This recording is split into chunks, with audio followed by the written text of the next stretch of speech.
Okay, so we're going to move on to our next session now. Obviously, up here, I'd like to invite Ahmed Elsayyad, who's the president and co-founder of Ostro. Alongside Ahmed is Anya Novik, director of user experience and optimization and innovation at BeiGene. This is an interesting kind of concept, fireside chat discussion around launching and developing powered search tools designed to enhance HCP engagement. Obviously, there's some great examples of what Ahmed and Anya can share, and the sort of, the dual journeys that they've been on. And obviously, again, pending time, there'll be a little bit of Q&A time at the end. So I would like to welcome Ahmed and Anya to join us for the next session. Thank you.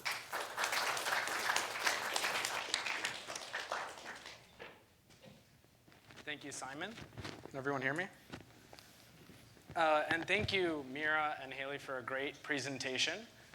My name is Ahmed. I'm the president and co-founder of Ostro.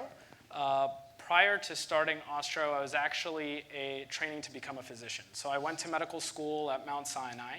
And instead of going off to residency, I worked in venture capital, where I invested in consumer technology companies. And the thing that I always noticed was the fact that in the consumer world, everything is just so much easier. When I go and I'm going to call a Lyft after this conference, it's going to be super easy to have access to that. So we started Ostro with the central idea that we could bring that level of consumer technology to life sciences. Anya has been an incredible partner at BeiGene. We've been working together for the last year. And for the purpose of this fireside chat, I'm going to ask her a set of questions, because one of the things that we've noticed is that across a lot of these conferences, there's a lot of talk about AI. It's obviously a very hot topic, but we wanted to actually show something that went live, that really the experience of getting something through the PRC MLR process. So with that, I'm going to pass it over to Anya to just give some background on herself and some of her work both at BeiGene and even before that. So. Thank you, Ahmed, and everyone can hear me, right? Anya Novik, great event today, so thank you for all the participants. It's been super inspirational and informative. I come from omnichannel strategy and innovation team at BeiGene. My background, however, is agency and business consulting, all things related to commercial content. So I've spent years managing digital assets. I've spent years with modular content and really modular and content governance, leading to my current role where I do a lot of content efficiency measurement, and also that leads ultimately to a user experience. So really excited about our partnership. It has been really successful. When we first met, I said, absolutely no way. No one's going to let us do this. But it has been successful, and I'm happy to share kind of our experience. Yeah, that's great.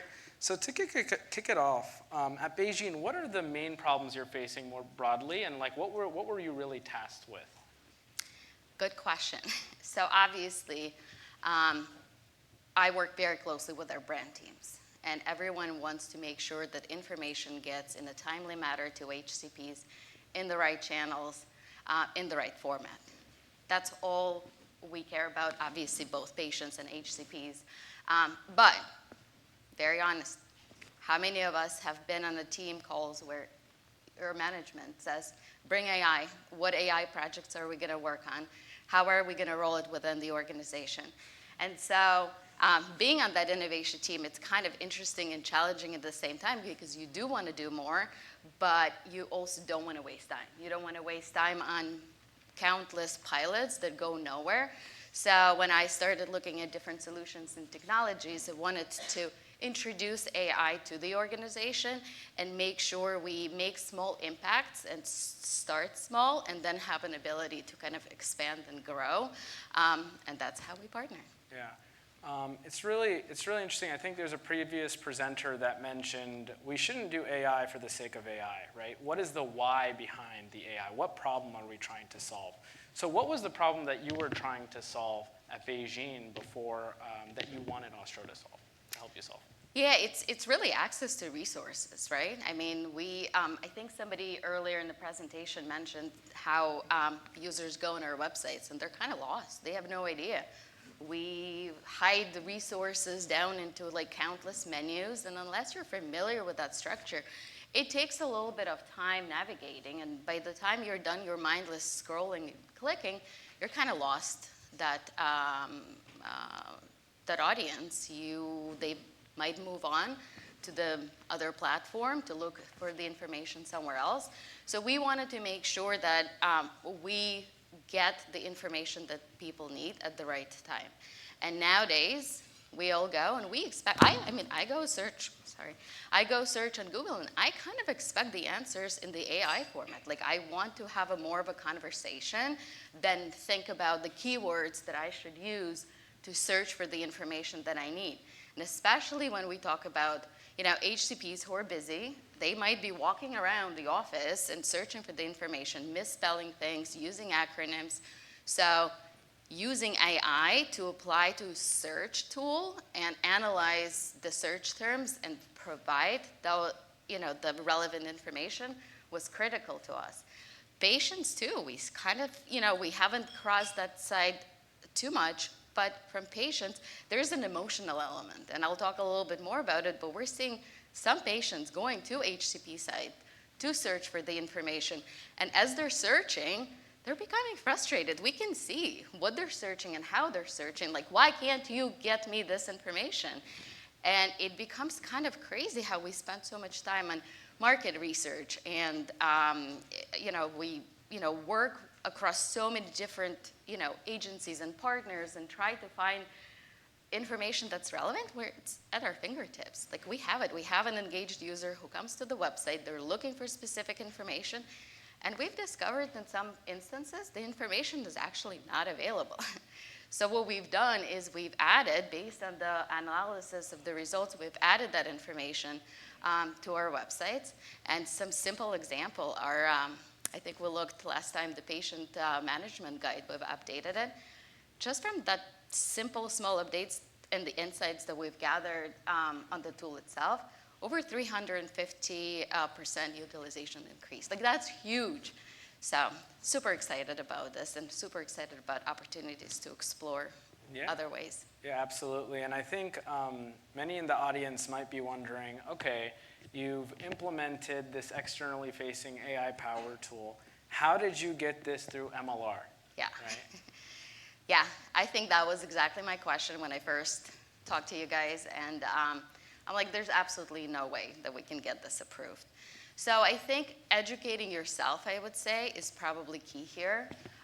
Really trying to understand how the tool works. And I know your team was wonderful and countless times explaining it to me so I can understand and be able to send that message or deliver that message to our brand and our PRC or MLR team. Spending the time with the MLR team was crucial. So instead of just getting it into a concept review and having a huge audience, spend a little bit of time meeting individually with the team members and kind of talking about the tool and advantages that it's going to bring and what it's not really actually. So everyone's worried about the Gen AI part, but it doesn't generate the content. It's applying AI to the search terms to get you to the content that you need. So spending a little bit of time in individual setting, walking them through, allowing them to ask what they might sometimes think as silly questions as opposed to saying no, educating them was huge. Getting buy-in from the marketing team was big. Not gonna lie, I sit on an innovation team, so there's a little bit of budget to help the brand team with innovative initiatives, but it is important, and I think it's important for our organization because, again, we're kind of crossing that boundary into the AI space, so we have to start somewhere, and we've started very small.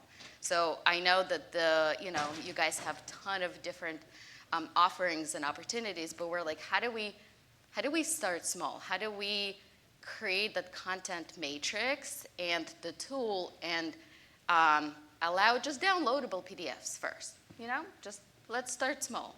And then now that we've approved the tool, now that we have seen the success, we can explore expanding that into other areas where we can introduce a little bit more inline content, where we would be working with the team to review and approve it. But I think that honestly, if we started from that, I don't think we would have been successful. I think it would have gone hung up somewhere in PRC or MLR review, and we would never launch it. Yeah, we've seen that across the board where starting really small with the use case and just getting it live is the faster path actually to getting more complicated models out there.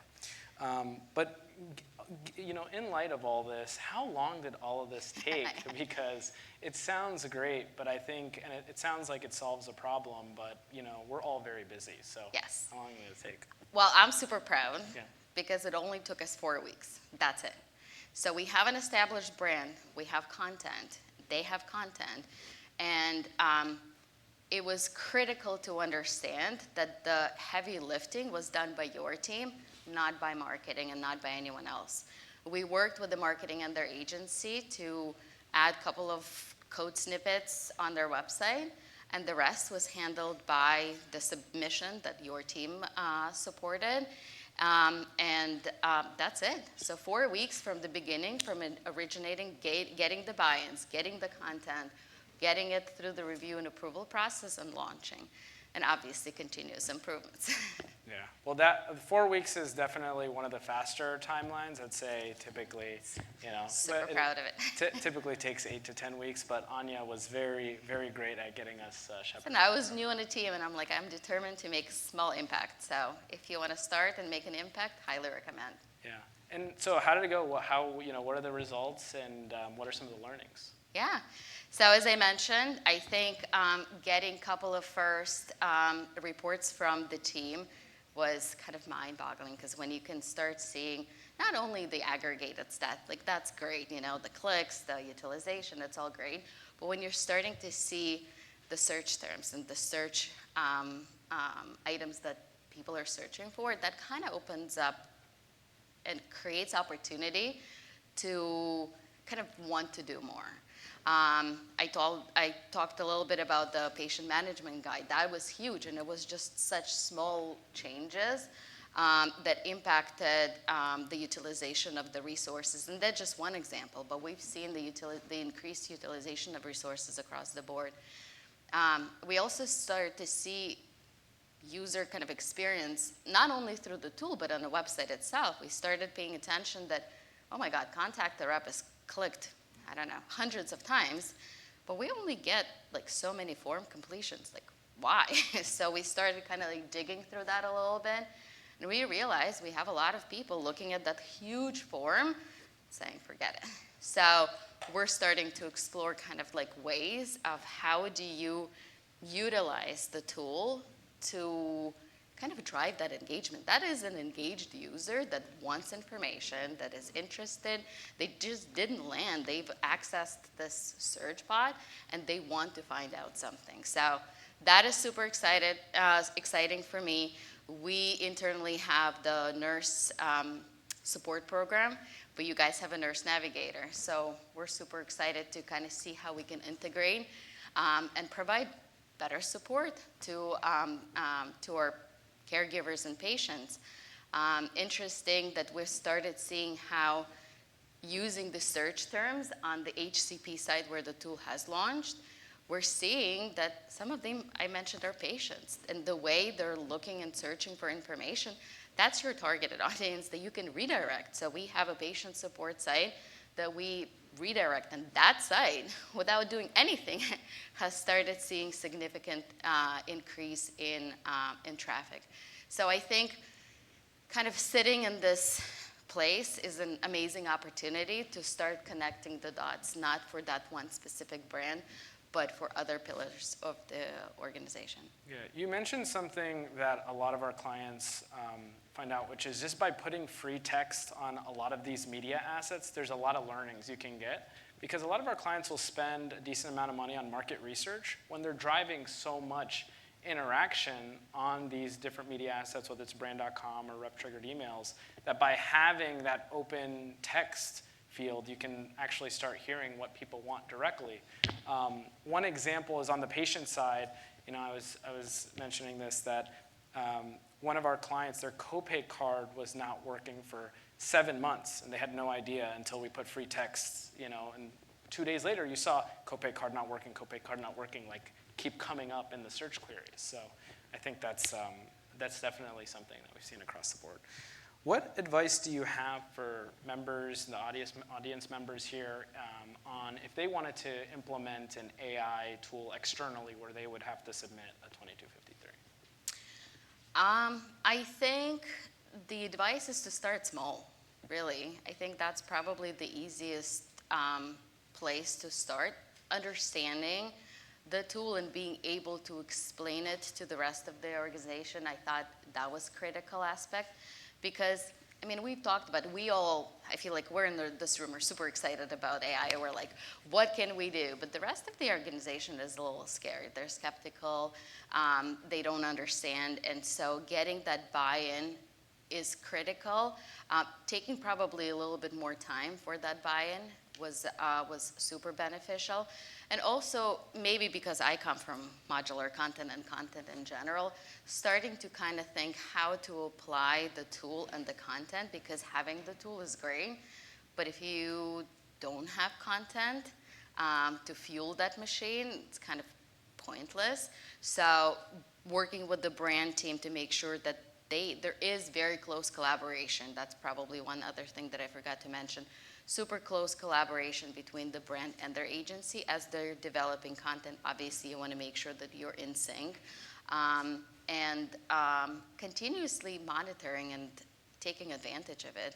I think that's probably the key. If you start small but you analyze the results, you're going to start seeing a much better buy-in and results from the rest of their organization. I've seen other places where you launch something and then you forget because you've moved on to the next project and it's no longer important, and that's where it becomes, it dies ultimately. But so much effort to spend on such a great tool, I feel like it would be a waste. So. Yeah. I feel like it's always great when you get something live successfully, the momentum that it generates, and then you have the excitement to add on to that or go to other brands, or maybe go to patient if you went to HCP. I don't particularly do it well, but I think highlighting the success is also another thing that is critical, because now we are expanding to the patient. We're expanding to another brand. So, and this is a great tool for people, for brand to have in their pocket to even, start adding more content to the tool. Like, it's amazing. It's just there at your fingertips. So having that close collaboration and highlighting the successes and relationships with your brand teams is critical. Oh, that's great. And I have one final question before I open it up for the audience. What are you most excited about over the next 6 to 12 months? So obviously our partnership, but I feel like the bar is high now. So now that we've launched the AI tool, we have opportunity and expectation almost from the team to not only expand, where we launch the Ostro tool, contact the rep. As I mentioned, we're super excited about it. Nurse Navigator, how do we help patient on the patient side? We understand that there's a huge need. Again, going back to those messages, like, why can't you tell me about something? Like, you can feel the frustration. And so how can we be there for the patient and give them the information that need? That is super exciting. And of course, just expanding other areas and playing with AI in general. For me, it's really excited. Looking forward to. Yeah, that's great, and we've been, we love the partnership. It's been a lot of fun. And before I open it up to Q&A, I do want to thank Simon for inviting both of us. I want to thank the audience for attending, and I want to thank Anya for sharing her experiences with us. Thank you guys for great partnership.